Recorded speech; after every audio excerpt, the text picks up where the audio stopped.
Então, o Hamas expulsa o Fatah. E o que faz Israel? Israel cerca Gaza. Isso aí é quando vira o... Israel bloqueia Gaza completamente, por terra, mar e ar.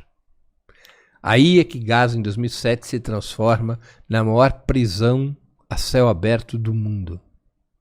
Realmente ali é um campo de concentração. É um campo de concentração. Eu faria uma comparação naquele momento diferente. É o gueto de Varsóvia. Tá. Depois viraria um campo de concentração e depois um campo de extermínio, como a gente está vendo hoje. Não é? Então, ali Gaza está cercada. Ninguém entra, ninguém sai sem autoridade do exército israelense. Jovens que hoje têm 18 anos nunca viram a vida fora de Gaza. E totalmente dependente de Israel. Totalmente dependente para tudo. Água, comida, tudo. O que chega lá. Claro, Nesse momento também eu já vi muito judeu falando que Israel tinha um trabalho de deixar palestinos entrar em Gaza, trabalhar em Gaza, eram empresários, viviam dentro de Israel, empreendendo. Depois de 2007 isso não é verdade. Depois de 2007 o que existe são autorizações a conta-gotas em casos muito específicos. Muito específicos. Gaza chegou a ter a maior taxa de desemprego do mundo. Não existe políticos palestinos dentro do governo de Israel? Não, jamais. Israel teve uma única vez um ministro... parlamentar. Não, parlamentar sim. O parlamento israelense, ele tem uma divisão, são 120 vagas no Knesset. Hoje, eu estou falando hoje, tá bom? O Knesset tem 120 vagas. O bloco de governo do Netanyahu, que é o Likud, o partido dele, mais as organizações extremistas e religiosas, elas controlam 64 das 120 cadeiras. Tá bom? Certo. Forças sionistas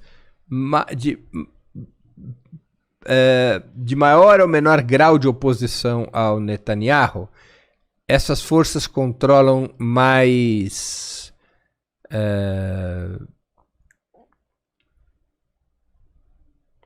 são 120, deixa eu fazer a conta diferente. 64 apoiam o Netanyahu.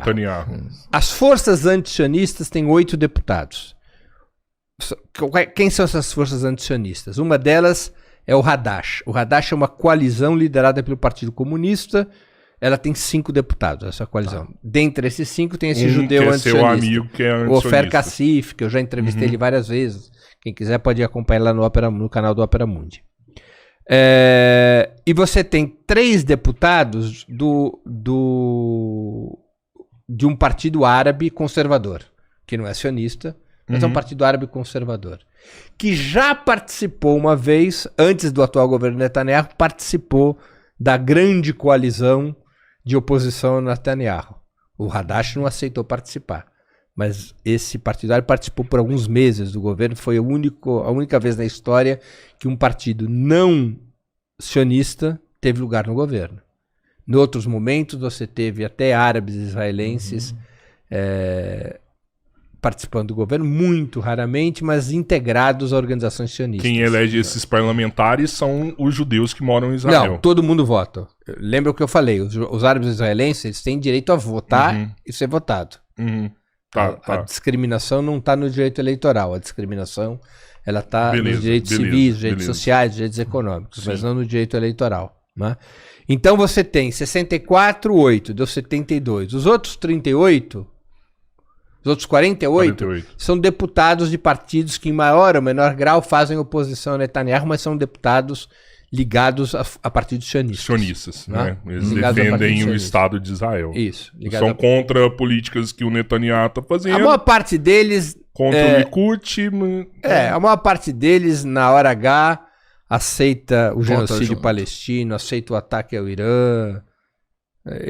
Para essas grandes questões chamadas existenciais do Estado de Israel, o Netanyahu tem uma maioria mais ampla do que os 64 deputados. E é real que nessa hora o Irã manda armamento pro Hamas? Então vamos mandar para trás aqui. Tá.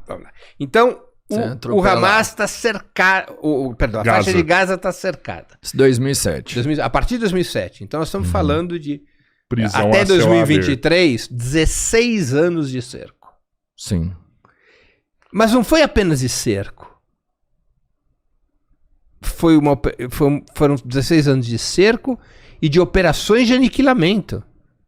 Várias vezes Israel atacou a faixa de Gaza. Várias vezes Israel matou centenas, milhares de palestinos em Gaza. O ataque era baseado em que toda argumento? vez que havia um movimento ou uma ação de protesto contra a situação que Gaza vivia, Israel retalhava com bombardeios generalizados, como a gente assistiu nos últimos 20 meses. Qualquer ação... Isso já acontecia antes. Sim, porque é evidente que os palestinos nessa situação resistiram contra Israel. Tentaram romper o cerco, fizeram ações armadas, tentaram fazer os mais distintos tipos de operação de sabotagem, e toda vez que acontecia isso, Israel respondia matando milhares e milhares de palestinos. Isso não aconteceu depois de 2023, isso aconteceu antes, isso aconteceu desde 1948, isso aconteceu de uma maneira muito semelhante ao que viria a acontecer depois de 7 de outubro de 23, entre de 2007 a 2023. Mas essas incursões de Israel lá dentro para fazer isso nunca foi mostrado. Sim, foi. Foi mostrado. Foi. Milhares de palestinos foram mortos a público, como é agora. Nós estamos falando de um número muito grande de palestinos mortos por esses ataques israelenses como represálias às ações palestinas. O que aconteceu dia 7 de outubro já era esperado. Já. O 7 de outubro não é um ataque, é um contra-ataque. Ele é uma resposta a esses 16 anos. Ele é uma resposta ao que aconteceu desde 48 e uma resposta em especial ao que passa a acontecer depois de 2007, quando Gaza é cercada, quando as eleições palestinas são varridas pela pressão israelense, quando os palestinos transitam do gueto de Varsóvia a um campo de concentração. Então é uma reação a essa situação. É uma reação a essa situação, provocada por anos e anos de escassez, de fome, de repressão e da morte de milhares de palestinos e da prisão de inúmeros palestinos sem condenação. Sabe quantos presos palestinos tinha em Israel antes de 7 de outubro de 23? Nem imagino. 5.200. A maior parte deles, a maior parte deles sem condenação. Presos por ordens executivas do governo com base em leis repressivas estabelecidas pelo Império Britânico antes de 48. Mas como que essas prisões aconteciam? O palestino entrava em Israel e qualquer coisa, cadeia? Não, muitos desses palestinos foram presos na Cisjordânia. Foram presos nos territórios palestinos. Eram retirados de dentro do território dele. De dentro do território palestino. Levado para dentro da... O Rodrigo, dos 5.200, uma parte considerável de menores de idade. Desses 5.200, 200 tinham menos de 14 anos. Eles prendiam crianças que protestavam com paus de pedras contra o exército israelense. E tudo sempre usando o antissemitismo como Sim, discurso. Claro, a defesa do Estado judeu e que qualquer protesto contra o Estado judeu é antissemitismo. A gente conversou com alguns judeus assim que falaram pra gente que, tipo, por exemplo, o Iron Dome de Israel trabalhava todo dia, que era todo dia o Hamas jogando míssil em Israel, então... O Hamas foi construindo uma estrutura militar esses 16 anos, é fato. Quem que não faria isso? Ué, não foi o que os judeus fizeram no gueto de Varsóvia, construir uma estrutura militar contra os nazistas? Não é o que a resistência francesa fez? O que a resistência italiana fez? Você acha que é questão de sobrevivência, então? Qualquer povo submetido a essa situação tentará se armar para enfrentar o seu inimigo.